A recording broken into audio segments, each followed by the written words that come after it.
Hello friends, my name is Vivek Sharma. Today we can cover this interesting problem that's called two sum. So in this problem we have been given a binary search tree and a target number.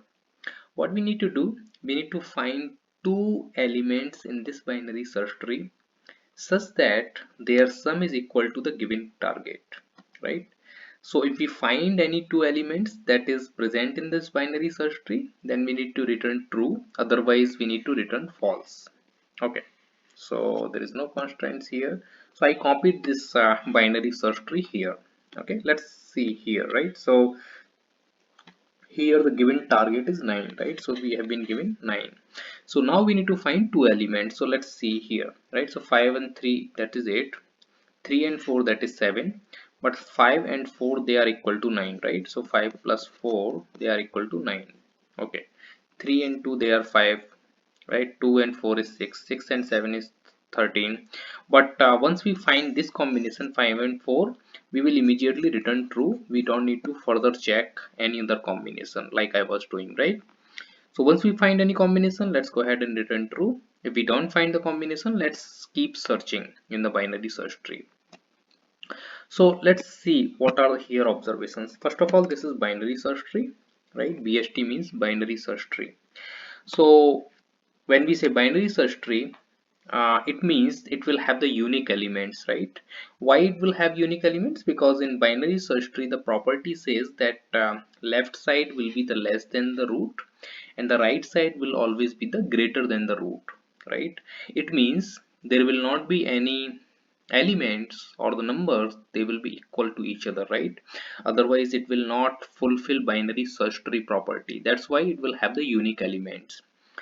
So in order to solve this problem, we can use this fact to build our algorithm, right? How we can use this fact? So let's see here.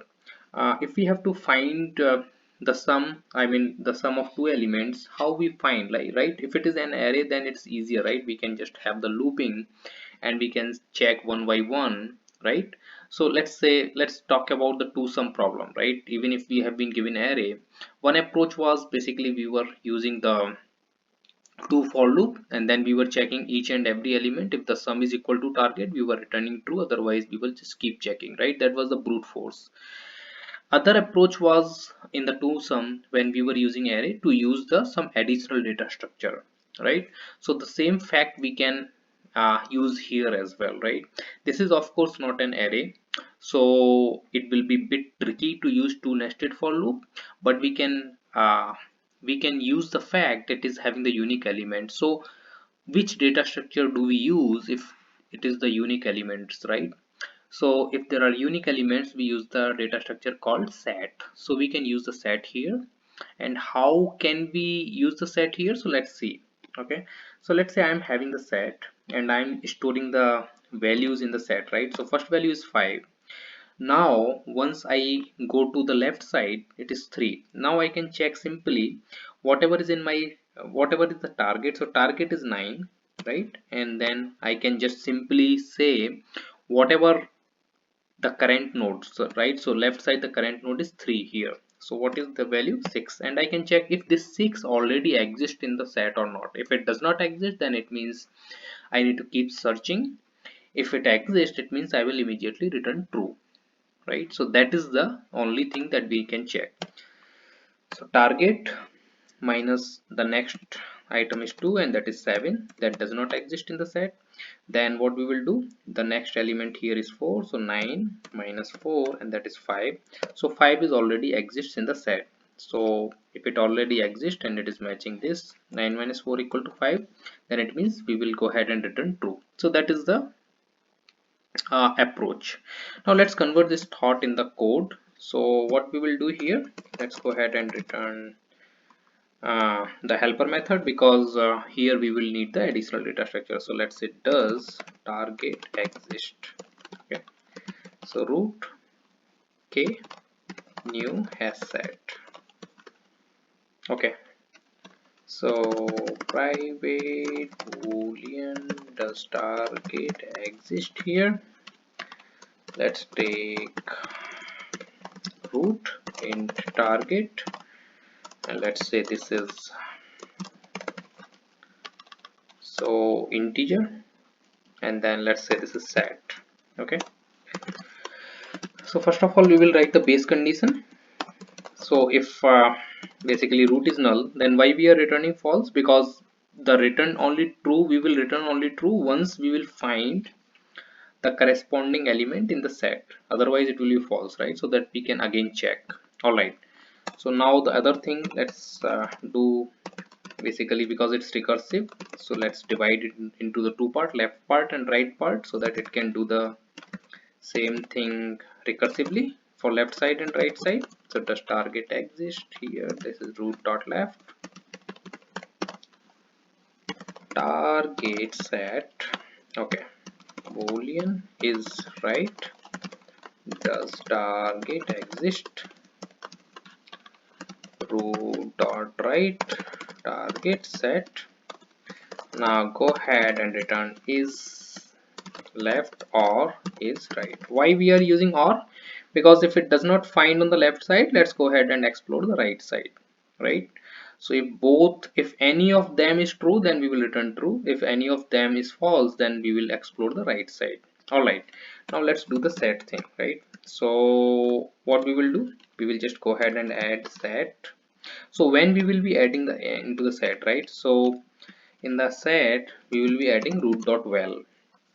Remember, we just need to find only two combinations, right? So target was 9 here, we just need find only two elements. So we will be adding into the set and we will be checking if set exists target minus current value or not, right? If it exists, then basically we will go ahead and return true, otherwise we will add to the set. So contains target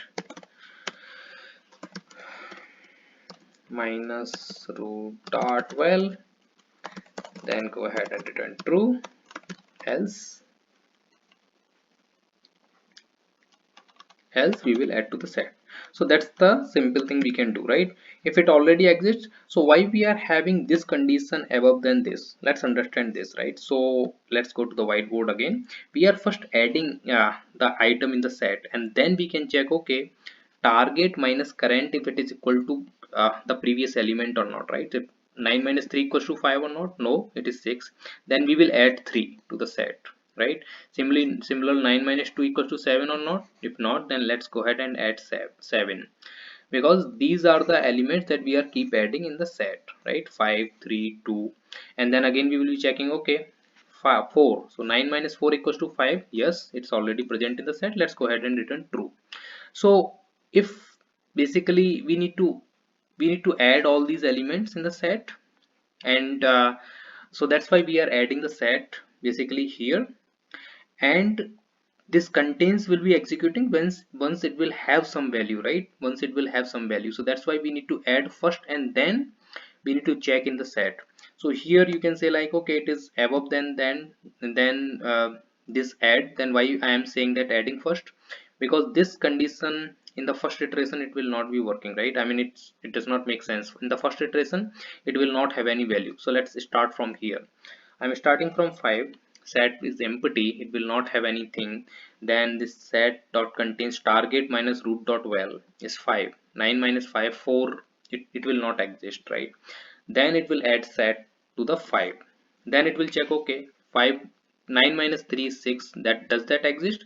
So after first iteration there is chances that it might have some value, right? But in the first iteration itself there is only I mean there is no way, right? Because we need to find the at least two elements, right? It's not like that we have to find only first element or one element, then in that case it might be true, but we need to find the two elements. That's why always at the first time it will not execute, it will not going to return true. Only after adding some root dot well, then it will use the previous basically value. It can use the previous value, okay, if target minus root dot well is already exist in the set or not, right? With the help of this set dot add. So I hope it might make sense. So that's what we are doing here. Complexity wise, time complexity it would be order of n, and space complexity would also be order of n, right? Why? Because in the worst case we might end up traversing each and every node, and space wise also we might end up storing all the nodes in the basically recursive stack. So that's why. Let's go ahead and check the compilation error quickly. So does target, I did the typo here, let's correct that and let's see what's going on. So it looks like it's compiling fine. Let me go ahead and check some other test cases. Let's say if it is 19, uh, let's say what's happened. So it is false. So looks like this approach is working fine. Let me go ahead and submit it and let's see if it is working. So every time if I submit like these, runtime is different. So that's basically a little bit misleading here, but it's fine. The approach wise it's fine and it's working fine, right? Very quick summary before ending this video. We need to find only two elements here in the binary search tree. There is another problem, but that's based on the array. Here we don't have the array, so we cannot use the for loop or anything. We need to use either recursive approach or the breadth first search strategy.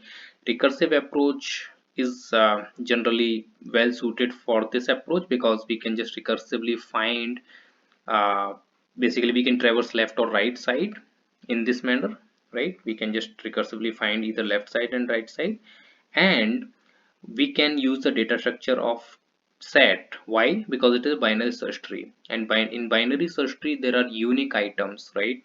Because left is always less than root and right is always greater than root, so there is no way that it will have the duplicate elements. And considering that fact, we can use the set because it will have the unique elements.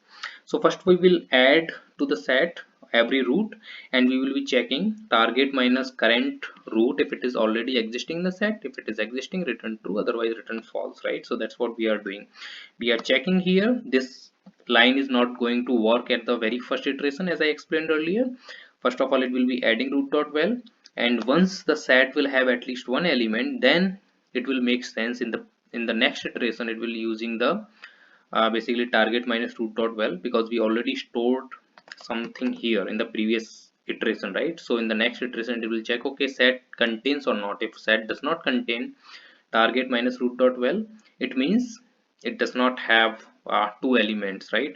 So this is the same as like for example, here if I have to say 5 plus 4 equal to 9, here we are just checking 9 minus 5, 9 minus 4 equals to 5, right? We see this tree on the left side, right?